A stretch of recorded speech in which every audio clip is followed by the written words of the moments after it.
it's super awesome that you're in the audience. We appreciate it. We just have a couple of procedures to remind you of, and then we will do the 2 presentations.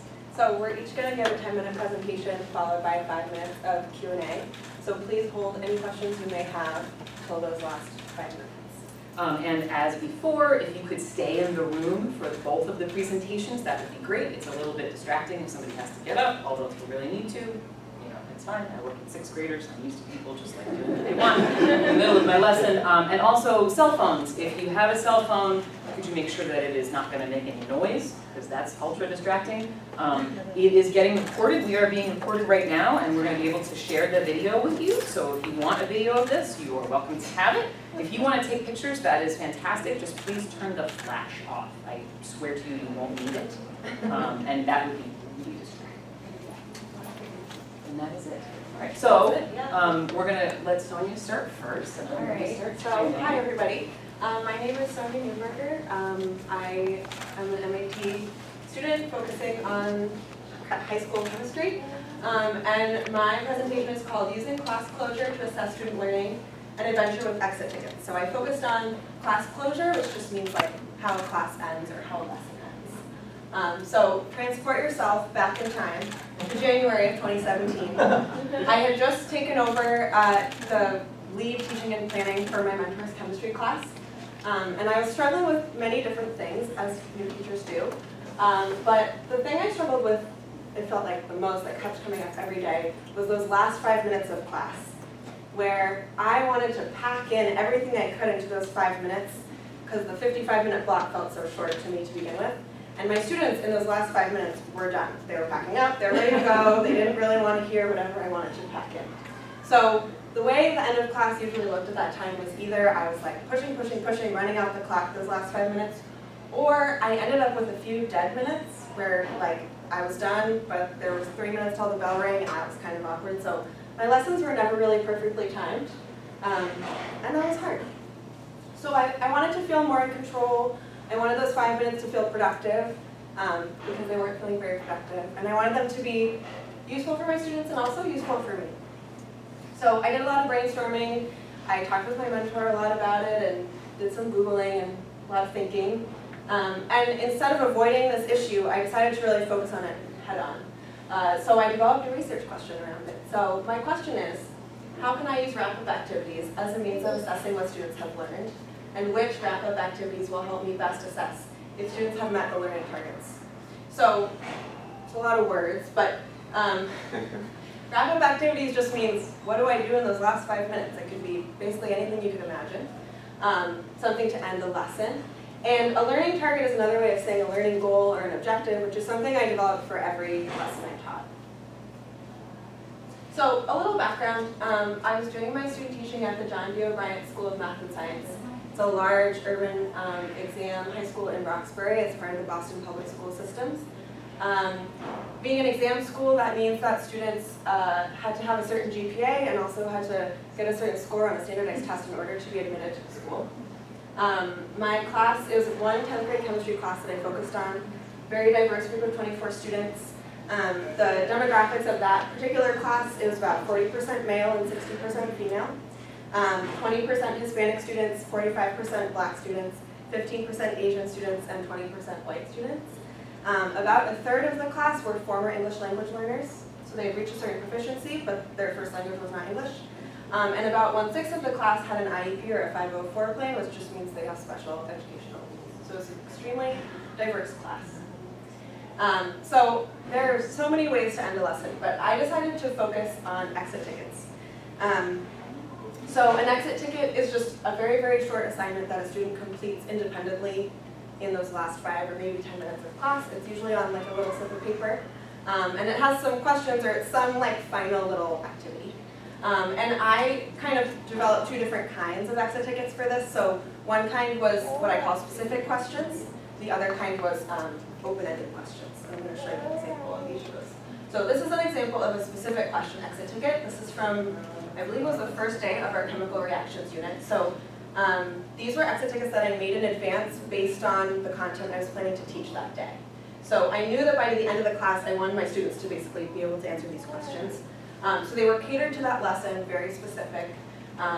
occasionally there were times when if I hadn't covered something that I put on the exit ticket, I wouldn't be able to give the exit ticket because it's like, I don't want to ask them a question about something they hadn't learned. So they're very specific. This is just an example of student work. And this is an example of the open-ended exit ticket. So the open-ended one was kind of inspired by this article I read on Edutopia, which is an educational blog. And so I got these two questions from this article. So what is one thing you learned today? And what is something you have a question or wondering about? So these I also made in advance, but as you can see, they are not specific to what I taught at all. So I can make these in advance and give them out no matter how the lesson went. This is an example of student work from Open. So I started this out planning to give an exit ticket every day. And I hadn't been giving exit tickets before, so that did not work at all. What it ended up being, my students and I were kind of like, oh, this isn't going to work. So it ended up being about 3 times a week that I successfully taught a lesson where I felt like, okay, now is a good time for an exit ticket. This all worked. So about 3 times each week, I would distribute them, the students would complete them, and then I would collect them as they left class. After they left, I would usually read through all of them and then kind of read through them again and start kind of sorting them and trying to understand their answers. Sometimes I could do like, oh, these ones got it correct, these ones got it incorrect, or sorted them by different questions they had. I would reflect on them a lot, and that informed my planning for the next day's lesson. I also kept a teacher research journal, so I was reflecting on this process, how it felt, how my students were, all that good stuff. And I did this for about 6 weeks, from the end of March until the middle of May.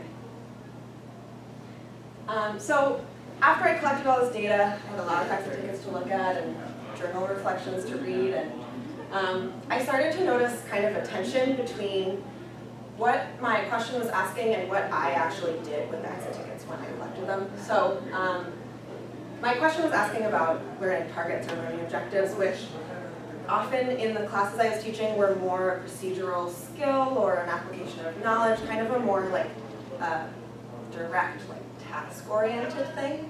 And what I was doing when I was collecting the exit tickets and reading them and sorting them was focusing a lot more on my students' understanding and thinking, basically the why behind their answers. So I was much more interested in why they put the answers they put, and I call that gaps in understanding. So kind of like, I was noticing often in their responses that they didn't really have the full logic behind an answer, or they weren't necessarily able to explain an answer, or they were giving me a response that made me think that maybe they needed more of the why behind a learning target. So this was kind of a tension, because my question wasn't about gaps in understanding or the logic or the why behind an answer. It was just about, are they meeting the learning target? So I kind of was noticing this as I was analyzing my data. So this is to demonstrate kind of what I mean when I'm saying those two things. So this was an exit ticket from our very, very brief introduction to thermodynamics that to me demonstrated a gap in understanding. So this student, it said, his question was, could something be endo and exothermic? And quick thermodynamics crash course. So so reactions can be endothermic or exothermic. An endothermic reaction is a reaction that absorbs heat when it happens. An exothermic reaction is a reaction that releases heat when it happens. So it's the heat's moving in one direction or another. And reactions are either endothermic or exothermic. I haven't yet, maybe you know, I don't think there's a reaction that is both endo and exothermic. So this question to me was showing that he was still missing some of the logic and the why understanding of what endo and exothermic means, what releasing or absorbing heat means. So this was showing me a gap in understanding. Like there's some foundational knowledge that was still missing here. These are 2 exit tickets from our chemical reactions unit when they were learning how to balance chemical equations. So I have 2 different students with different responses. One of them is correct and one of them is incorrect. But I have no idea how either of them got to these answers based on these exit tickets. Like this is all I got. I got their names out of there. But otherwise, there was no work. There was no showing of their thinking behind these answers. It was just, they wrote down these numbers. It could have been just, they decided to randomly do it. It could have been they had a totally sound thought process. But I don't know what it was. I can't tell from this. So this to me just showed one student met the learning target, one student didn't meet the learning target. I don't really know how to help either of them. Maybe the student who met the learning target, like what was his process? Like was it a happy accident that he met the learning target, or was that intentional? So this is an example of meeting or not meeting the learning target. So as I did this data analysis, I started grouping my exit tickets into these 4 different categories I found. So one was that the exit ticket showed gaps in understanding. One was that the exit ticket demonstrated meeting learning target or not. The third group was that the exit ticket did both of those things, and the fourth group was that the exit ticket did neither of those things. And I had a few in all. So in the end, after doing that sorting, I paid attention to whether the questions I asked were specific or open-ended, like those 2 types of exit tickets I was talking about. And I found that if you're just assessing learning targets, looking for whether the student met it or not, those specific questions are generally more reliable in telling you if they have met the learning target than the open-ended ones. However, that was not that interesting to me. I found that the exit tickets where I could really see both, so not only did they meet the learning target or not, but how did they reach that answer? Like, what was their thinking behind their response? That was really the most important and most interesting and exciting to me.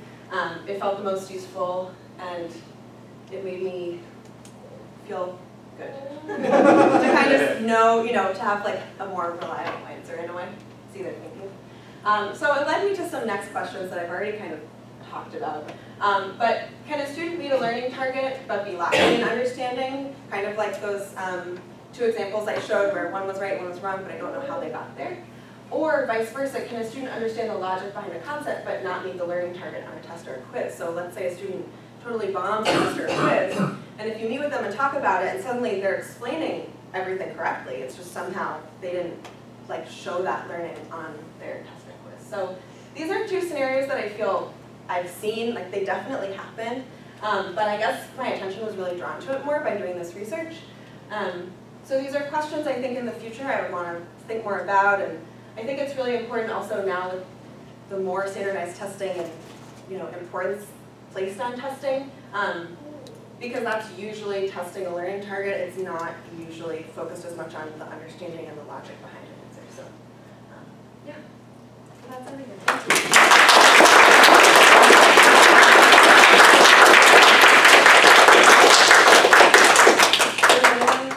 Have any questions? Yeah? I actually have 2 questions. One is, you mentioned that sometimes you would be trying to cram in a lot in the last few minutes, and exit tickets takes time. So did you feel even more rushed because you knew you were going to do the last 5 minutes? That's a really great question. So when I was feeling really rushed, I didn't plan anything specific for those last 5 minutes, and that's usually why it was like, last 15 minutes of class I'm planning to do X activity, and it would end up taking probably would have taken 25 minutes if we had had it. So when I added in the exit tickets, when I make an agenda for class, I do it by time. So the exit tickets, I always allotted 5 whole minutes for the end of class for the exit ticket, and so I made the rest of my schedule kind of to accommodate those lost 5 minutes, if you know what I'm saying. So I did have to adjust for that, and that means that in theory there's 5 less minutes for something new or something else you might have wanted to do, but it never really felt like I was still rushed, and part of my goal was to give an exit ticket every day, but that didn't end up happening because some days I was like, you know what, these 5 minutes would be better spent doing something else. I would kind of make a in-the-moment decision that the exit ticket wasn't as important as something else. So yeah, it varied, but.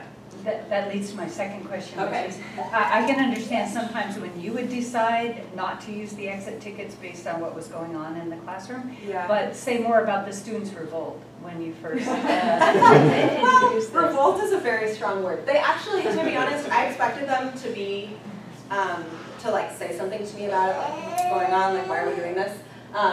They never actually explicitly expressed rage or they were never upset or anything. They kind of accepted it at face value, but it was more those last 5 minutes. They still didn't really want to have to do anything. They wanted to just pack up and go, or maybe start their homework in the last 5 minutes. It wasn't as explicit as it was kind of I don't know what the word is I'm looking for, but in their actions I could kind of tell they weren't totally on board, but they got used to it very quickly. They never refused to do it. That never really came up. Yeah. Did you ever use one open and one equation kind of thing? That is a great question. I don't think I did actually. I thought as I got to the end of this in May, I had the idea, or I found the idea somewhere, of having the open-ended questions actually be specific to the lessons. So say, like, what did you learn about thermodynamics today? Right. Which I think would have helped my answers, the responses I got, be even more specific and useful to me. But it was May, and I was like, I have to start analyzing this soon. I'm not gonna coordinate it yet. So next time, yeah, I would love to do more variety and like types and combinations, definitely. Yeah, Josh. Were it seems like they were sort of limited use for assessing a particular student's level of understanding of something or access to learning target, but were they useful sort of as a metric for your entire class? Like, oh, 19 out of the 20 kids got this wrong, I totally boffed this lesson. Yeah, there was a lot that was one of the best parts of doing this. Was it helped me be very reflective, and it helped me kind of overall see, like, what do I need to do tomorrow to kind of make up for whatever I've been missing today. Like there was one day I still remember so clearly where almost every exit ticket I got back had the same question about the same thing that hadn't quite, like, you know, made it that first day, and I was like, great, well, that's what we're doing tomorrow. Lesson planned. So yeah, so that did happen. I mean, some days I would also get, like, it felt overwhelming where I was like, oh, I have 10 different questions.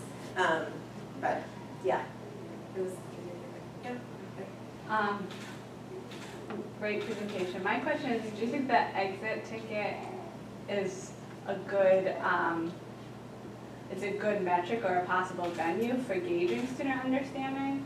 Or do you feel like to do that you need a different? The gaps in understanding thing? Or the process, what you were talking about, you realized that they yeah. didn't have access to. I think it definitely can be if the question, if they essentially show their work or their thinking in the response, and there are ways you can kind of force them to do that, like, you know, not always, but there are ways to force that, then yeah, it could be a kind of a quick way to do that. But you have to kind of gear it towards that, because it's a last 5 minutes thing, so they're like going through really fast, and they don't need to show their thinking. My students at least didn't really want to. Yeah. Do you think it will continue in the upcoming years? Using them? Definitely, yeah. I mean, not as like, yeah, I do. I really, it felt like I started to kind of rely on it in a way that felt like good, like it was helping me. It wasn't like holding me back or anything, and it helped me kind of focus myself when I was planning for the next day. So yeah, definitely. Well, thank you, everybody.